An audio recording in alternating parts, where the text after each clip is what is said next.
afternoon, everybody.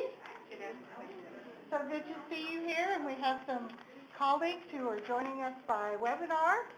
So we have folks from 33 states and even some international guests joining us by webinar today. So for those of you who are in the room, it's good to see your faces, and for those of you who are joining us remotely, we're glad that you're here. This particular workshop is around programs for English learners, and we appreciate all those of you who have decided to present for us today to share what you know and your work with other people. So before we start that, though, I need to give a shout out to the people who pay for this. The U.S. Department of Education, specifically the Institute of Education Sciences, funds a program called the Regional Education Laboratory Program. And this program, there are 10 RELs, as we like to call them, across the country, and this particular workshop is in Texas, so it's part of the Regional Education Laboratory Southwest work. This program's been in existence for a very long time, but we have a different way of approaching our work this time than we have in the past. Always, the goal of the regional laboratories is to improve outcomes for students, and that's for each and every student that we serve in public education. And for this particular lab contract, we do that by working with states and school districts to use research and data to make decisions about policy and practice. And we do that by partnering with school districts, state departments of ed, and other people to both conduct research and to build capacity. So we have technical assistance, which this is a form of technical assistance we're doing here today. We do provide assistance to folks to collect, analyze, and interpret data. And also we want to, in this particular work, connect researchers with practitioners in a way that is a collaboration and not maybe the older model of researchers are doing research and then giving it to practitioners. This is something that we want to build together, and so this alliance here, the English Learner Alliance, as well as our New Mexico Achievement Gap Alliance, both requested this type of a workshop, and so we're working together to do that. Linda's worked really hard on getting this for us. Those groups, as I said, are called alliances, and here are the 8 alliances that we're working with in the Southwest region. Oh, I forgot the Texas Hispanic STEM Alliance, Linda, sorry about that. So we have that one, English learners, and the New Mexico Achievement Gap, who all have been focused on issues around English learners and their research agendas. We want to connect with you, so after this is over, we invite you to ask questions. We have a service called Ask REL Southwest, and anyone can submit a question to us about research around a topic, and we'll go and look for resources to help answer that question. You just go to our website, you click on that link, and a form will come up, and you can tell us what your question is and your name and how we can get in touch with you so that we can answer that question. We also have a Spotlight e-bulletin that we send out, and then this webinar, just like the other webinars and other workshops we've done, are archived on our website. So if there are people who weren't able to be here today, they can come back and look at this under events and resources. So that's my commercial for the folks funding this. And you'll find in your folders there's going to be a stakeholder feedback survey, and there's also going to be one for the folks who are on the webinar. And we really need you to fill those out for us at the end of the day or the end of the presentation, because that's how we get the government to keep giving us money to have these kinds of events. So we would appreciate that very much.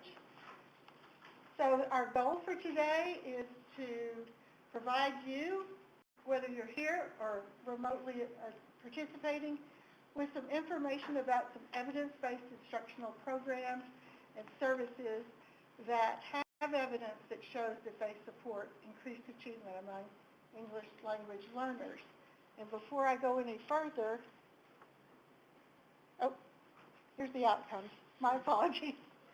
So you're going to have, at the end of this time, increased awareness of evidence-based programs and increased awareness of evidence-based services for English learners. And I welcome all of you. Oh, here's the stakeholder survey pitch one more time. And that's enough of a commercial, so let me introduce Suzie Coultress, who is here. She's the State Director of Bilingual Education and Title III Migrant Program at the Texas Education Agency. She's a bilingual educator, children's advocate. She has more than 38 years of experience in bilingual ed. She started out when she was 3. She's currently the State Director for Bilingual ESL Title III Migrant, and previously she's been a teacher, and in TEA she's also been the Assistant Director of Bilingual ESL and Division of Curriculum before becoming the Director. So very wise and talented person that we have here to welcome you today. Thank you. Thank you. Good afternoon. As Vicki said, I'm Suzie Coultress, and I oversee the Bilingual ESL Title III and Migrant Programs at the Texas Education Agency. First of all, I'd like to thank Linda for so graciously inviting me to welcome you all. It's always wonderful when you receive a phone call and it's like, oh, Suzie, we really would love for you to come and say a few words and welcome the people. And yes, it's a little bit more than 38 years, and no, I didn't start when I was 3. My wrinkles show it. But I have this passion for English language learners. And being an English language learner myself, it was one of those things that I felt like I thought I could change the world. We always think we can change the world when we become teachers. When I became director, I really thought I could change the world. And then I realized that there's a lot of things that we need to do to be able to accomplish what we want for English language learners.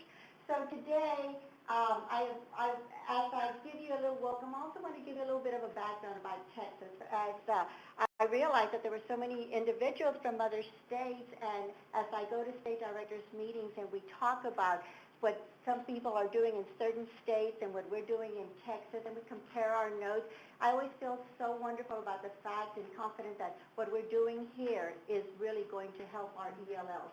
Our goal, all of us have the same goals. All of us have the same passion. Some of us go about it in different manners, but at the end of the day, it's to ensure that our English language learners are successful. So it's very pertinent that I share with you some of this information because we have designing intensive programs and services for English learners. We talk about the fact in Texas, we have almost 950,000 English language learners. That is quite an increase from last year.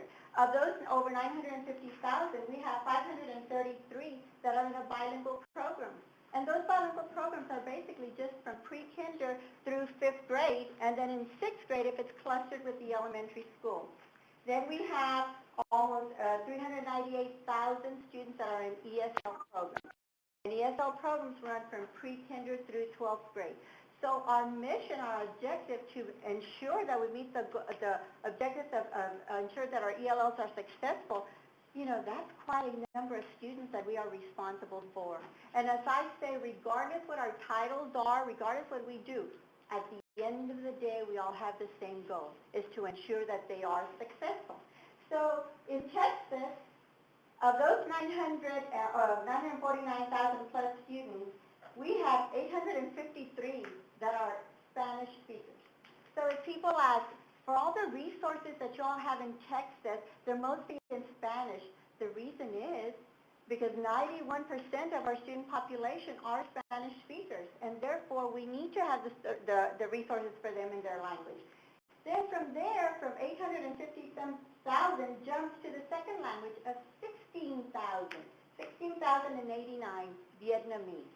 And so yes, that's a large number, but it's such a small percentage compared to the number that we have of English language learners that speak the Spanish language. And then we have Arabic, Urdu, Mandarin, Chinese, and Burmese. And Burmese is almost 3,300 students that we have. So our ELLs represent about 18% of our total student population in Texas. And every year that number is increasing. So what are we going to do to ensure that we provide those resources for our students? We as an agency, just today, I was at another hotel doing a training, and it was with our education service centers, and we're providing training on ELPs for administrators. Because one of the resources that we need to ensure is that our administrators know what to do when they walk into a classroom. The days of, oh, great job, Susie, great job. No, great job, Susie, because you are meeting the needs of those students. Great job because you're doing cooperative learning. Great job because you're aligning the ELPs. You have a language objective. You have a content objective. They must know what it is that you're supposed to be doing in your classroom, so when they give you feedback, there's that alignment between the feedback and what actually is occurring in that classroom. I encourage you to visit our TEA website, where we offer our Bilingual ESL website, where we have all the resources that are available.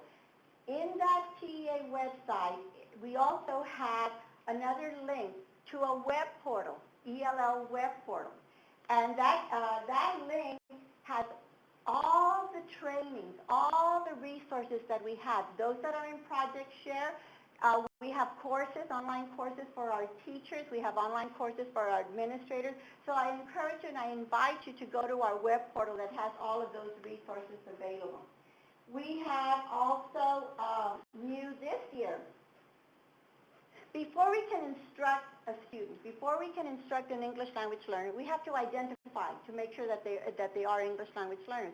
And when we identify the students, it's a process that we go through, and that's the LPAC, Language Proficiency Assessment Committee. That committee is very critical to determine what are we going to do for our English language learners? Are they going to continue in the bilingual program? Are they going to continue in the ESL program? What type of assessment are we going to give them? What language are we going to give them? This year, we have something new, and there are vignettes. Actually, going into our website, you will go to the Region 20 website, and you will see it where it says Language Proficiency Assessment Committee. You click on that, and it's going to give you all these resources that are available for the teachers, for the individuals that are part of the LPAC. But the new one that we have this year that we're very proud of, and we've received feedback from those year-round schools already that are out there doing their LPAC training, are vignettes that tell you exactly what an LPAC is supposed to look like. The assembly line of just, oh, let's go to CS, have her remain in the bilingual program, sign right here, let's go. Next one, okay, yes, Juanita's going to remain in the bilingual program, let's continue. Those assembly lines, those days are gone. We want to ensure that everybody knows what that LPAC is supposed to do, what is it supposed to look like for a student that is special ed, what is it supposed to look like for a student that goes into ESL, what is it supposed to look like for a student that goes into bilingual. So I share all of these resources with you because we as an agency, we're very proud of what we're doing. We're very proud of the fact that we don't do it by, I as a state director, there is no way that I could meet the needs of every single child and every single educator in here. I work collaboratively with 20 education service centers. They work with their respective LEAs. In turn, we work very collaboratively, and I still call it CEDL, and it's not CEDL, it's REL, But, that's the important thing is that one person alone cannot do it. I provide guidance to ensure that we're following the track that we're supposed to follow, but we all work collaboratively to ensure that we are all meeting the needs. So with that stated, I thank you again, I welcome you, and I thank you for being part of this phenomenal session that's going to occur today. And everything that you take today and everything that I have shared with you, share further. I mean, it's all of us in that village that will ensure that our English language learners' needs are being met. So again, on behalf of the agency, on behalf of being your state director, I welcome you, and I thank you for being part of this session. Thank you, Vicki, and thank you, Linda.